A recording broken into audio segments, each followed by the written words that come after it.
Can you recall a time where you felt it click for you, where you're like, okay, now I know I'm ready to be the guy? Yeah, it's a great question. But first, let's clear up because the wrestling guy is gonna come for us. So let's clear up this.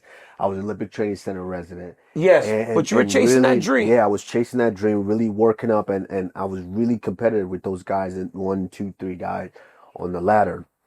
But there just came a time where it was like MMA was like the girlfriend, and I think you and King Mo and we went through kind of this similar struggle where we love wrestling. That's the world we were comfortable in. Yeah.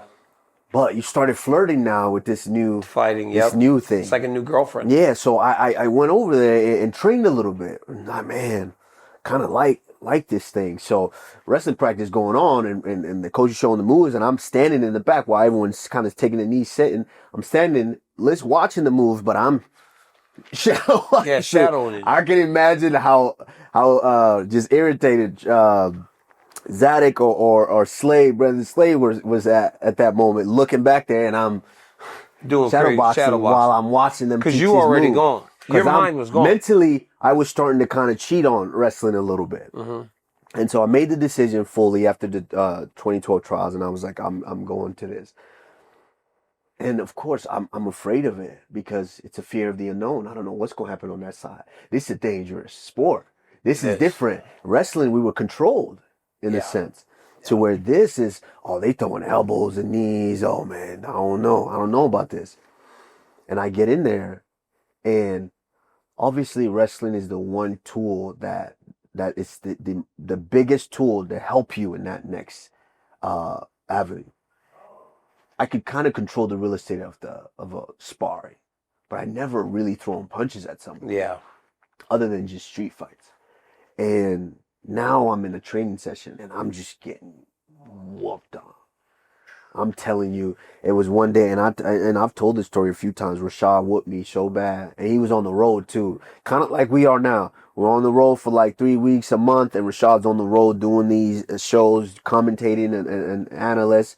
And you come back, and I'm at home just training. Yeah, I'm like, I can't wait for him to come back. Big bro's coming back. I'm gonna put it on him. I'm gonna teach him. I'm gonna show him. You better be in the gym like me. You ain't been in the gym. We go to practice.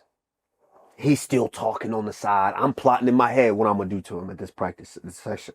It's a sparring day. I'm plotting. Oh yeah, I'm gonna take him down.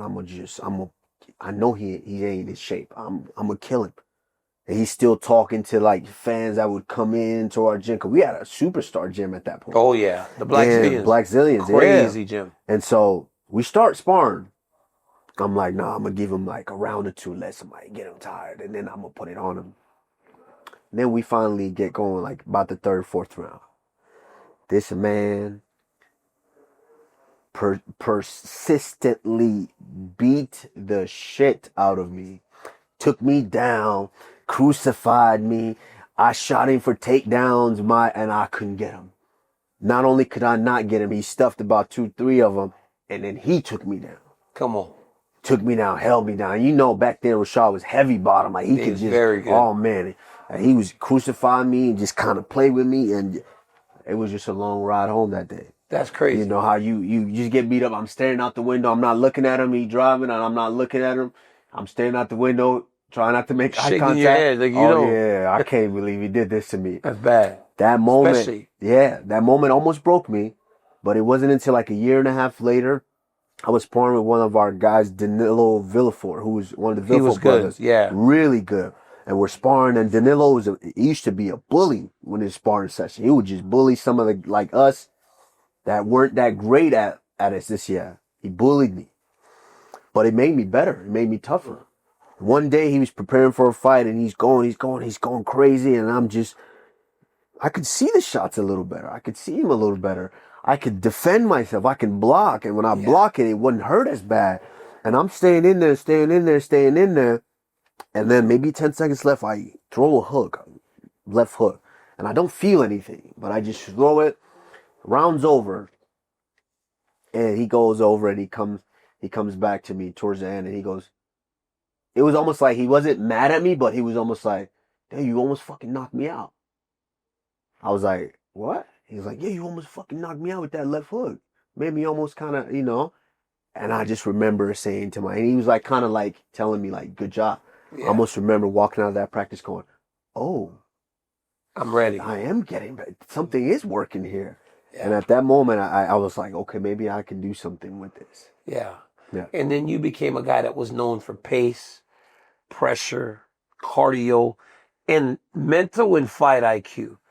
When you're in that gym and you're taking those beatings and you're fighting these guys daily, all these high level guys, and you're just chipping away, taking stuff from them, what do you think was the hardest thing to develop? And what took the longest? Because obviously the jiu-jitsu comes right away. It's like too similar to wrestling. But what about everything else? When you were like looking back now, what do you think took the longest to develop? I wouldn't say, yeah, the jiu-jitsu came relatively because we were grapplers at heart. As wrestlers, Yeah. we were grapplers at heart. Obviously, it took time to learn the traps and the little tricks that they would set you up with. But for me, I would say the kickboxing. Because the balance is different. Of course, as a wrestler, we're over our front leg and competing. And then you go into now trying to learn boxing to where you're sitting back and throwing just hands, to where now as kickboxer, you have to be balanced to be able to lift that leg to defend. Yes, yes. And not only lift that leg, be ready to drop at the drop of a dime to defend the shot. And return something. And return something. Or change levels and get under someone. So the kickboxing took time. And obviously the sparring too. Because wrestling, we're strong legs, but if someone is tapping that leg with that outside leg, after a while that starts to get tender. And I would say there was a lot of times where I would go home, oh my God. You are one of the ones that have a future: television, broadcasting, podcasting, acting, fashion. You have options to have built this life, right? Knowing that, like we said in the beginning, we're closer to the end than the beginning. When you look back with all these things, what do you tell Kamaru Usman that took a chance and went to Florida? Just work, stay consistent, and trust the unknown. Because that's the biggest thing that we can't even fathom when you're in that situation. And I tell this quick story. I remember when there was I think a 5-6 month stint where I wasn't living at Rashad's house, and I was living with Michael Johnson, and I'm 1-0. Actually, yeah, I'm 1-0. I can't get a fight because at this point people just Google you. Oh, he's a wrestler. Nah, I don't want to fight him. Yep. I can't want to fight him. Couldn't get a fight. 8 months ain't gone by. No money. Oh. I'm not under the roof of Rashad Evans where everything's Taken care of. Yep. And so I just remember on the walk one day, and I'm on the phone with my mom because I used to just do morning walks because that was our ritual at the old training center. World team walks. So I'm walking, and I remember I'm on the phone with my mom. I'm like, I think I'm gonna come home. I'm having to survive off of just eggs and bread, and I might need to come home. And she's like, no, just stay the course. But at that moment, I couldn't fathom one day I would be sitting with, two-time lead champion, 2-division champion and Hall of Fame Daniel Cormier talking about where I am and my opportunities and what I've done in the sport. You can't fathom that.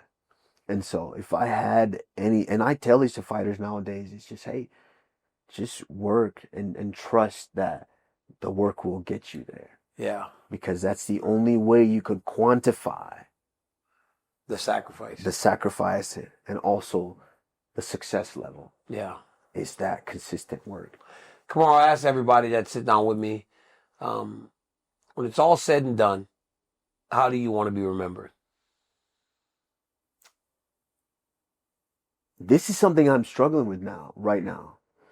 And because I'm, you know, we elevate each time, we elevate to a certain point in life to where you're exposed to so much more than what you think.